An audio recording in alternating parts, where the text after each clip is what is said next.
Hi there, this is John Drew here from Elevated Planet, and today I am here with my friend, Mr. Chris Stiles, who is a human futurist. And he runs his business, which is all about the human futurology side of things. Hi, Chris, how are you doing? Hello, John. Lovely to see you again and really looking forward to this chat. Thank you. One of the things that we need to do is we need to take a step back and we need to actually look at a much bigger picture. Remember what I said, let's forget about team versus individual, team versus team, nation, country, region, east versus west. What we are dealing with right now in the world is the conflict that is taking place between the number one, which is in its death throes, and the number two, which is coming through. And therefore, we are moving into a world which is going to be all about cooperation, collaboration, peace, harmony, working together, looking for a greater equilibrium.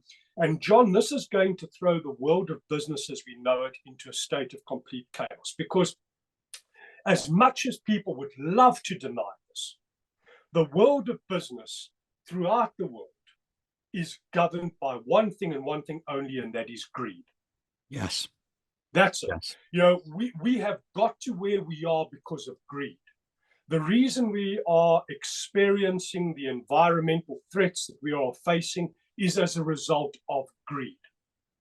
Now, the thing is, if greed and the repercussions of greed are going to be hammered out of the system on the back of the extreme and uncomfortable and unpleasant and chaotic conflict that is taking place on a universal energy level between the one and the two, if that is going to see one, which is the greed, being knocked out, replaced by two, which is a far more balanced, harmonious, and equilibrated way of doing things, then I actually celebrate the smashing of the one and the resurgence of the two. Because all you have to do is just look at the companies. Look at the crisis here in the UK around energy. Look at the cost of living. Look at what people are paying to heat their homes on a monthly basis. And then you look at these companies and they post obscene profits. And the CEOs of these companies, receive obscene bonuses. And it's this, and so you've just got this layer at the very top, who are basically always singing the same boring narrative. We care about our people. No, you don't. We care about what we're doing. No, you don't. We care, lie. All I care about is what my bonus is going to be at the end of the year, how rich I am, and how I can manipulate the company and the environment around me for maximum gain. That is how the world of business is operating. And that actually needs to be that business operating model around greed, profit at all costs, return on investment. Yes, there needs to be an ROI. I am not anti-capitalism, John, but I am anti-greed. And the problem is that capitalism has actually become greed. Yeah. And that can no longer be tolerated. This is where I am absolutely singing off the same hymn sheet as the likes of Sir David Attenborough and the threat to the environment and all of this. And the only way that this is going to happen is through this number two consciousness smashing the number one. And as I say, John, the sooner it happens, the better. Totally. Yeah, everything is about balance, right? Everything is about balance in the universe, in the world. It's kind of the way we're supposed to live life, is in harmony with the planet. That was an ideal forgotten about a long time ago. Many decades. There's been so much damage done that if we don't get into that number two energy soon, then there'll be nothing left, right? I mean, that's effectively the way it's going. But The reason I feel so excited about 2024 and beyond is because this is what we've got to go. We've got to go through the chaos, but the chaos is here for a reason. The chaos is here to take us to where we need to go. We need to get back into balance. We need to get back into harmony. And it's interesting actually, because I know we have to draw this to a close because we're kind of like we don't want to go on. We can do another one as well. I'm looking forward to the next one already. But one of the things you were talking about as well in terms of the knowledge side of things and wisdom. And I think that there's a crucial thing there within education. I think we've been educated to kind of like just follow on this idea that capitalism and greed is good and competition is good, right? Rather than fostering something that is kind of encouraging more collaboration, collaborative thinking. Because in the schools, they teach knowledge. What is knowledge? Okay, knowledge is important because you're actually finding out that, 2 plus 2 equals 4. It doesn't tell you why 2 plus 2 equals 4. You just got to remember 2 plus 2 equals 4. The more important thing that doesn't get taught is wisdom, right? Knowledge and wisdom together are vital. If you teach knowledge without the wisdom, all you're doing is you're programming people. You're programming people to follow a pattern that you've set for them. You give them wisdom, and you look at, the wisdom's been around for ages. You go back to the wisdom of the ancients, right? I think they were so much more wise in many ways. And, you've only got to look at our convoluted laws these days, whichever democracy, as we kind of call it, has out there to govern the way that we act. It's just total nonsense. The fact is, you go back to look at the way that the Native Americans used to run their culture. There were very few rules. It was just like, it was just a way of observing life and looking at life and honoring the fact that we are part of this planet and that we have to give every time we receive, and we have to be in balance, in harmony. I just think that ultimately that's where we go back to, but it's, it has to come full circle, and it's that turmoil that we're going to go through as that circle turns. Well, John, it's such an important point that you make there around wisdom. And for me, on a personal level, wisdom began through realizing, much to my shock and horror, that two things that I believe to be completely random, my name and my date of birth, were not. And when I came to that understanding, suddenly everything else just melted away. And it was almost like, well, what if everything that I know and understand and think to be true is actually a lie? Right. Not a lie in terms of, oh, this is terrible. Just the fact that the way I was looking at the world and understanding the world and embracing and engaging with the world on a mental, emotional, spiritual, and physical level was absolutely all wrong. That in turn led me to start to think about much bigger pictures. As I was mentioning earlier, when I spoke about a beach and a grain of sand, I suddenly started then to take a step back and say, well, let's have a look at this beach. Mm-hmm. What if actually we are just living and engaging with life through the various cycles according to a much bigger energy system that actually is just how things are at that moment in time? So the 1900s, therefore, because the 19 is all about independence and the ego and this and this and that, everything that happened in the 1900s, the Industrial Revolution, the massive change, the huge steel structures, the skyscrapers, the this, the that. It's all about the ego. Let's just build bigger, build better, build this, build that. Look at how incredible we are. Look at how we're defying absolutely everything.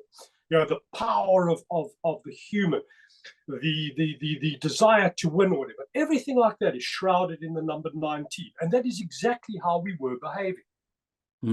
Yeah. Now we go into 20, and all of a sudden, everything changes, because 20 is actually 2 and a 0, emotions amplified. Now, John, you spoke about chaos. During this 100 years, what is the year that carries the greatest amount of amplified emotions. There are 2 years, 2002, because it's got the 2 doubled up and the 2 zeros, and 2020. Right. So the thing is, 2020, resulted in this, probably one of the greatest emotional upheavals that any of us who are living today have experienced. But if you look at it architecturally, and if you look at it energetically, and if you remove yourself from the shock and the horror and the this and the that and this, and what if COVID and coronavirus was nothing more than the mechanism through which this anxiety, this shock, this horror, was actually introduced into the system? What if it was just purely the vehicle? Now what we're doing, John, is we're now, you talk about elevated planet. That is your baby. That is, what you live, sleep, eat, and drink. An elevated consciousness aligning with elevated planet means that we start to look at events that are taking place, not as being right or as being wrong, but what if the event is the mechanism through which something has to be experienced by all people alive on Earth at that moment in time? Yeah. Now you're elevating yourself, if you will, above the situation. Now you are starting, I believe, to think about everything through a completely different set of lenses. Now you are starting to look after your mental sovereignty. There are billions of people saying that it's this. There are billions of people saying that it's a conspiracy theory.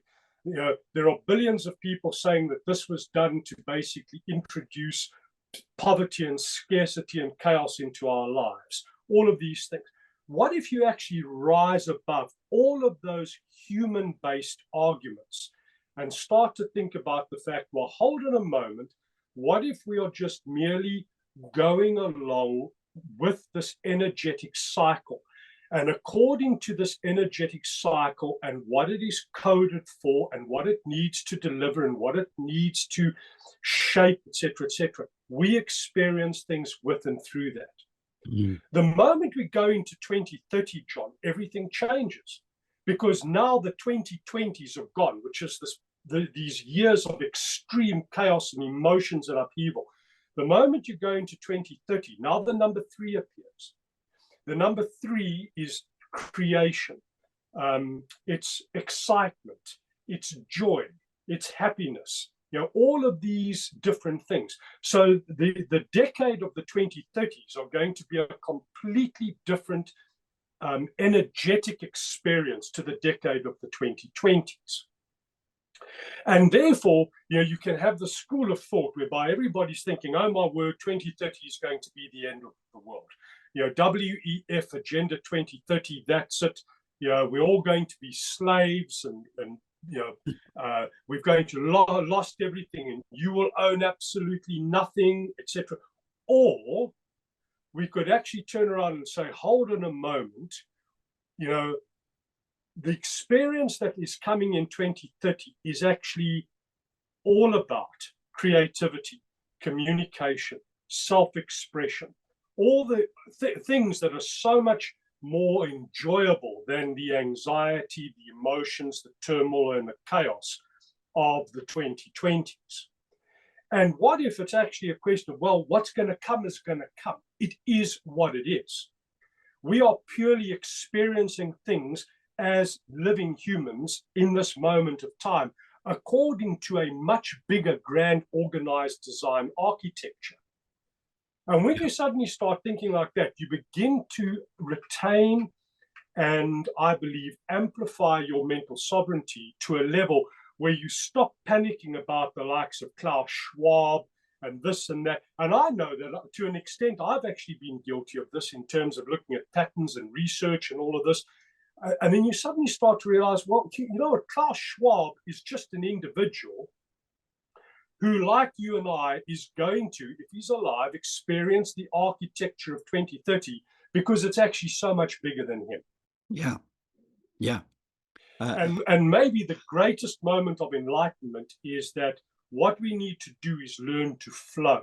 We need to learn, instead of resisting everything, we need to learn to start to think intelligently around how we can flow with these universal energy cycles, use them, intelligently work with them rather than resist them. Yes. Because resistance creates anxiety, resistance creates trauma, and resistance creates exhaustion.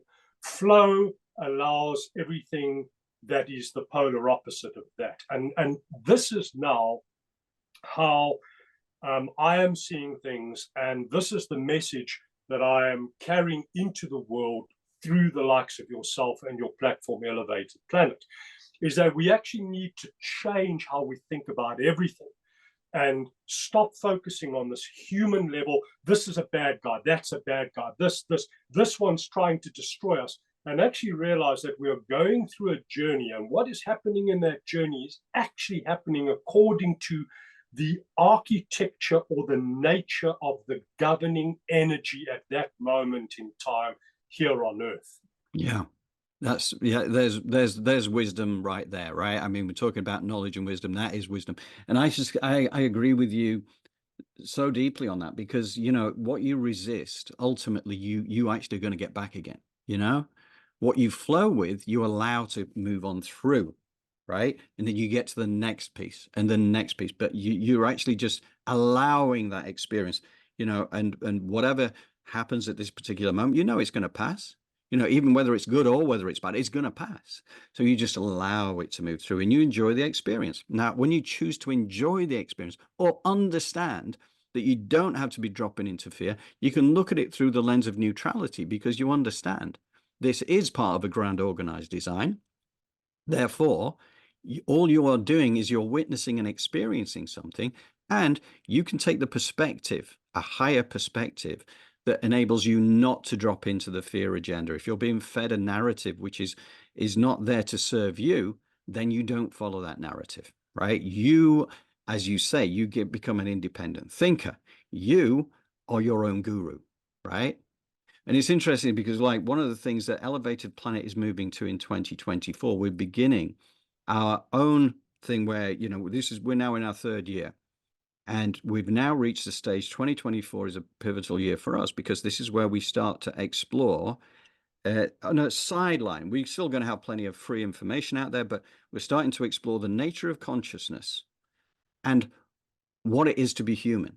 Okay, two very important things, because this is looking at the whole thing. And this is why, I love what you do with us at Elevated Planet, because to me, what you present here, again, is this ludicrous idea, if you like, that your name and your date of birth actually give you a mathematical blueprint that your life revolves around. I know it to be true. I've seen it. I've seen it evidenced time and again. I love what you do. But from a mainstream perspective, you look at that and you think, well, who would believe that? Well, we know Nikola Tesla believed that. Absolutely believed that. And the man was a genius, right? Now, not only him, but you go back in time and history over the thousands of years, look at the Egyptians, you look at all these kind of ancient civilizations, they knew this stuff at a deep level. Now, there's a lot of wisdom that's been lost.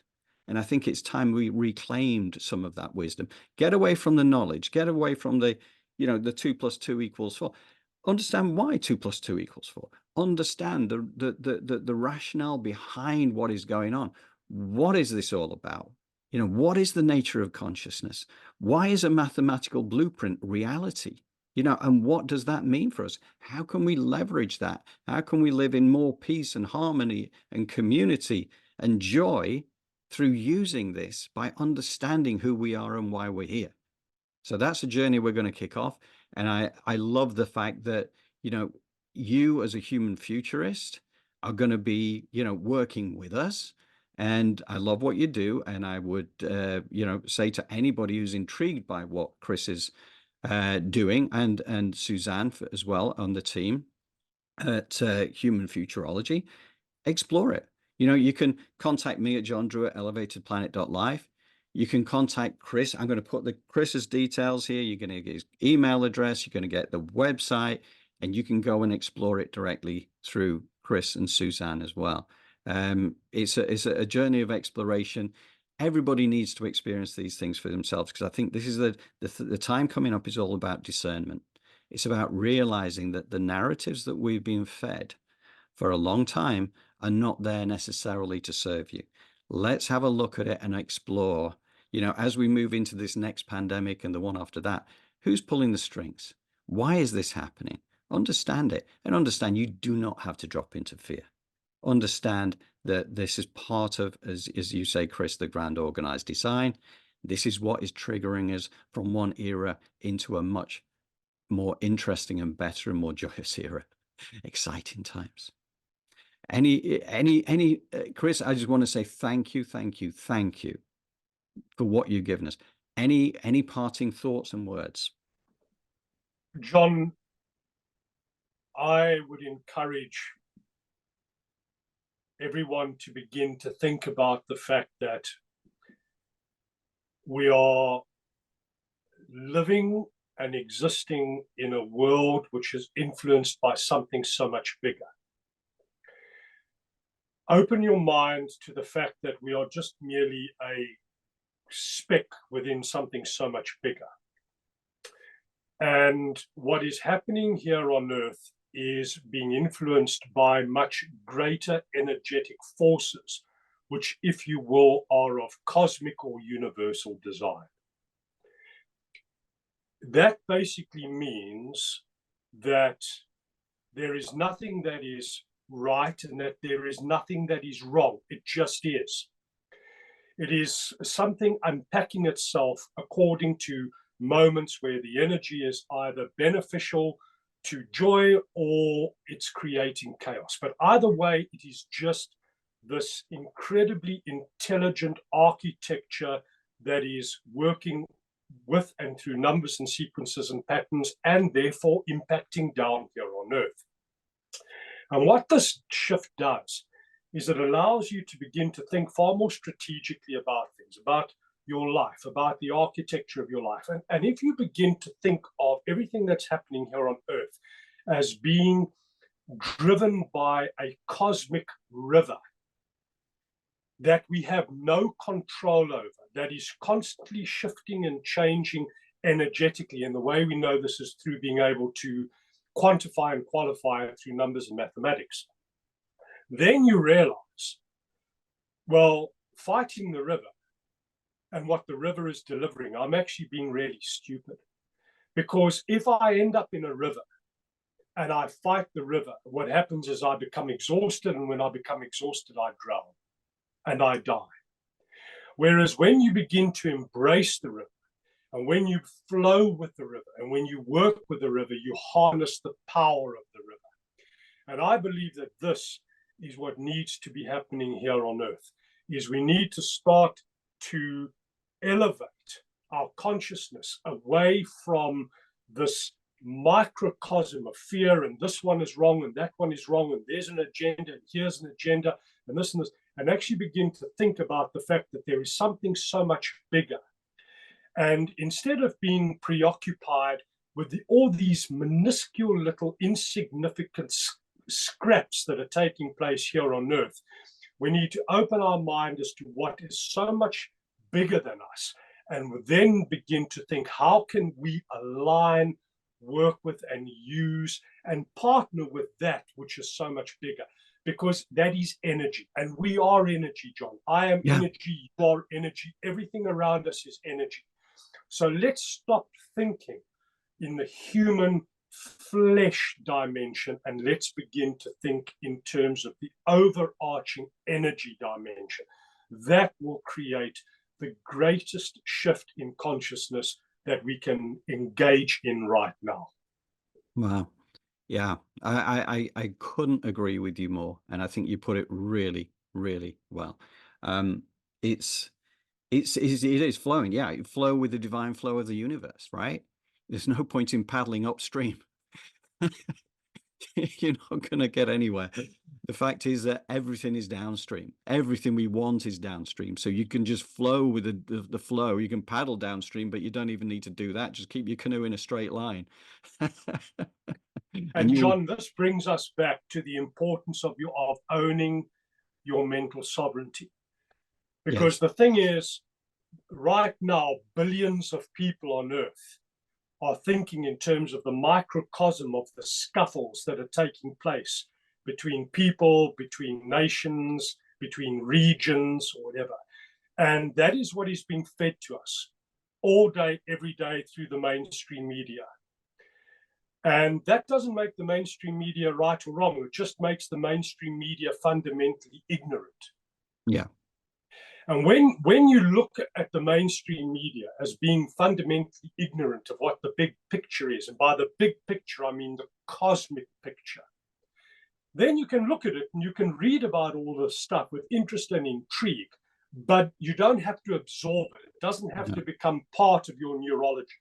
No. And you can understand things for what they are, but you can sink down into this. You can absorb it, you can process it, you can think about it, but because you're operating on a much higher level, you can rise above it and return to the river of consciousness, the river of numbers, the river of architecture that is unstoppable. And you can begin to think, how can I operate intelligently within that? And by doing that, you are constantly above, if you will, this minutia, which is designed to, ignorantly so, but designed to create chaos, distress, depression, and all those negative things within us. Yeah. And it's really that simple. The more you look after the mind, the more you rise above the chaos, the more your body will follow your mind, because your body is an instrument of the mind. Yes. Yes, that's right. Again, I'm so with you on that. It's just a case of now is the time to be discerning, and now is the time to take a step back and understand, the truth, your truth. Because one of the things that we're always taught from day one is that we have to look outside of ourselves for wisdom, right?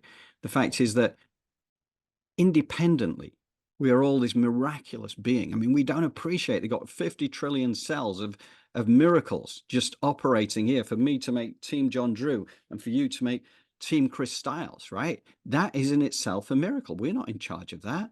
I don't have to remind myself to keep my heart beating and breathing and blood flowing and my kidneys working and all this kind of thing. No, but I love the fact that I have this opportunity to live this life, to be this John Drew entity, to drive this particular vehicle through life. And it's a fantastic time to be here, because this is a time of change, and it's an exciting time. You can choose to look at it through the eyes of excitement and wonder, or you can choose to take in the narrative and feel fearful and divided against an individual, like you're an individual that, yeah, we're here for an individuated experience, but actually we're all one. That's where we come from. Single consciousness. That's And what we're the going to learn. interesting thing, John, is when you say we're all one, isn't it amazing how we are all one when we have to experience everything according to the greater cosmic architecture? Because whatever is up there, whatever needs to happen up there with and through Earth, basically, just we're part of it. So therefore, we are all one. Yes. So if it's positivity up there, it's positivity down here. If it's chaos up there, it's chaos down here. Therefore, we are all one. Therefore, we are all experiencing the same thing, because we are just a tiny part of something that is so much bigger than us. Yeah. And I think that is probably the greatest joy that has emerged out of all the work and the research that I've done. Realizing that we are this mathematical entity, that I can reveal this in part through intelligent mathematical blueprints. And when you begin to understand that, you actually begin a process whereby you elevate yourself from this grounded density of Earth into a far more ethereal, light realm of intelligence, wisdom, and understanding.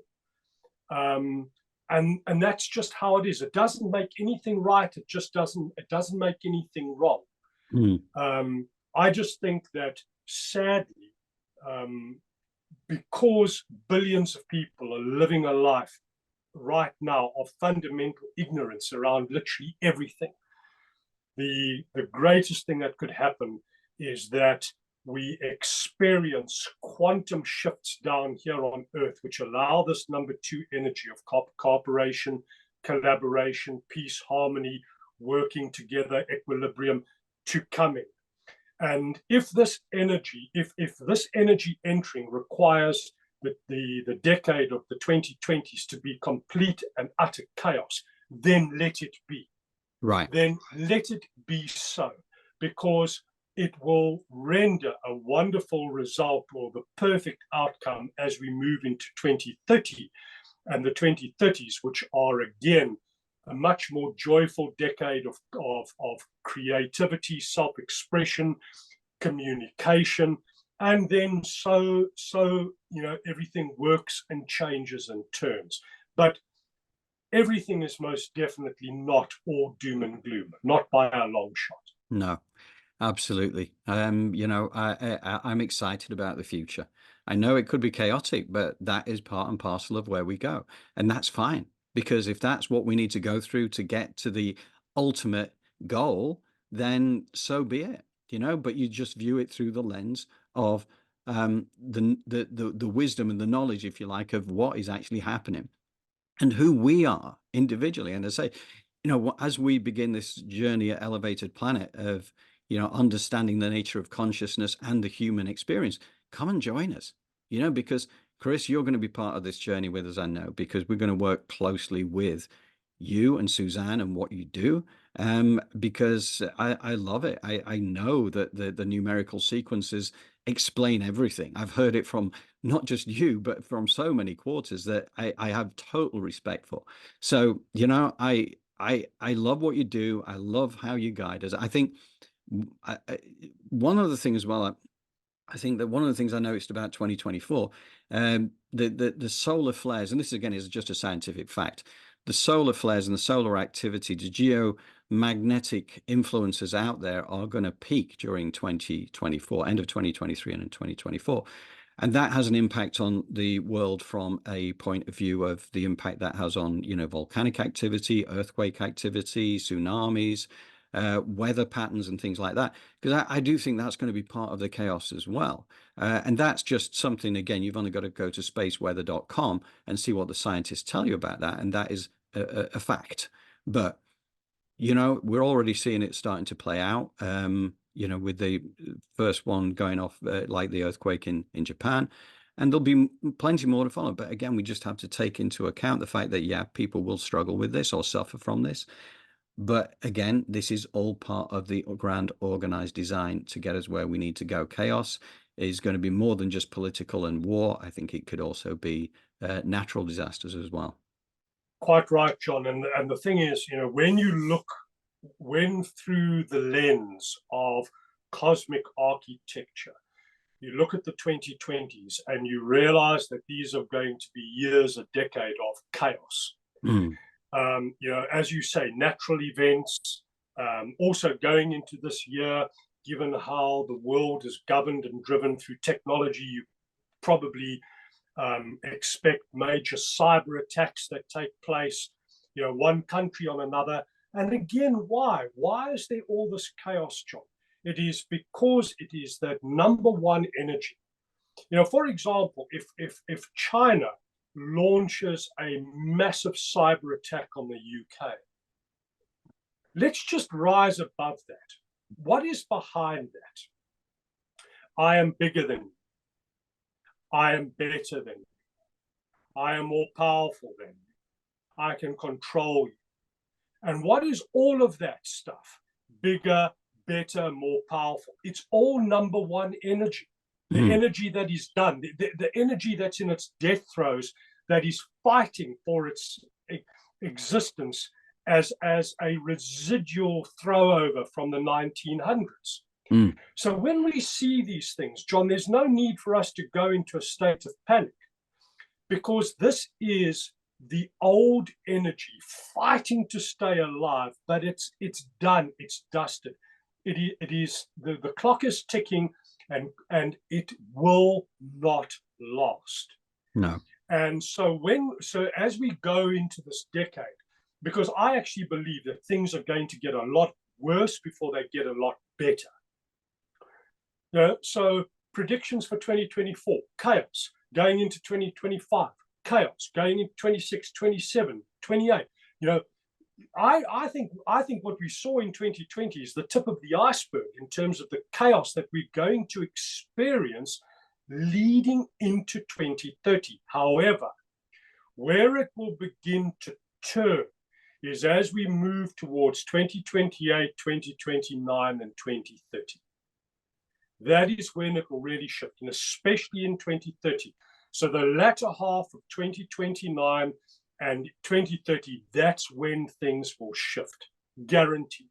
Mm. So if we open the news or switch on the television and suddenly there's been this attack of one country on another or whatever, it's not okay in terms of what it is doing humanity, people on people, families on families, etc. It's not okay on that level. Of course it's not okay. But it is absolutely okay in terms of the greater cosmic architecture, because this is how we know, through this chaos, through the stress, through the panic, through the fear, we know that the number one energy is in its death throes, and very soon it will be gone, and the number two energy will replace it, and then we will be living in a much, much better, healthier environment. And John, that's basically it. I think, in terms of the discussion that you and I have had, and in terms of the knowledge that I've assimilated since we last spoke, this really is the core essence of the message that I'm wanting to get out there, is that it's actually okay. Yeah. It's okay. Look at it in terms of its context within the bigger cosmic architecture, and you realize that even although on the space of things it's getting a lot worse, actually it's getting a lot better very soon. Yeah, with you 100%. Chaos is a prerequisite for change, and the reason it has to happen is because we're going to a better place. And just be mindful of that. Regardless of how the external world presents itself, we're heading in the right direction. Chris, thank you.